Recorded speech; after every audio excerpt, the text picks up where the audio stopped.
I find I personally have to be mindful with the mindfulness and yoga instruction to abide in the present moment in global North capitalism because it presents a contradiction of benefit and deception, reality and fantasy. So, my understanding of the history is that the instruction comes from a contemplative response to early urbanization and complexifying trade and social contact. The old yoga manuals speak to a yearning for quietude in nature. This would require some privilege, but there were also systems of cultural support for contemplatives. But the main difference I see between then and now is that the world to which one would retreat to is now fully colonized, commodified, and on fire.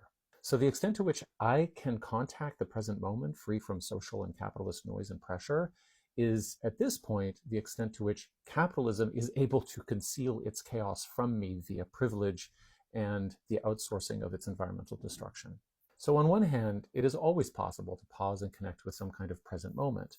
But increasingly, these present moments, I feel, are experienced on borrowed time in spaces designed to hide their downstream effects.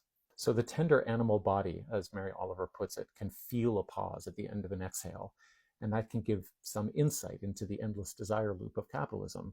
Like it might even show me once in a while that the thing I desire never satisfies the desire because the feeling is the feeling of wanting something.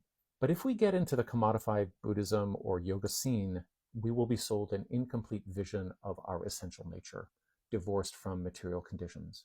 We'll be told to connect with our Buddha nature or our original self or some version of life that comes from a period in religious history in which people could not imagine that the world itself could be subsumed by our forces of production. And we'll be considering this instruction in a very privileged space, a resort or retreat space or yoga studio that we can hire out to provide the illusion of being secluded from the effects of the capitalism that allow it to exist.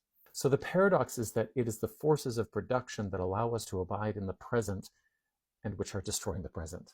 So this is a pretty depressing reel, except there was a whole branch of techniques I learned in a Neo-Tibetan Buddhist cult that were about visualizing a person and breathing along beside them, and then fantasizing that you were soothing their suffering just by breathing.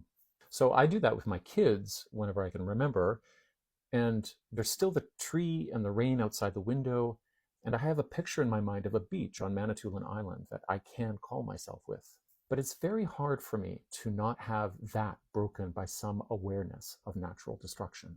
But if I meditate on people, I find that I can come to the same stillness as I ponder the endless struggle.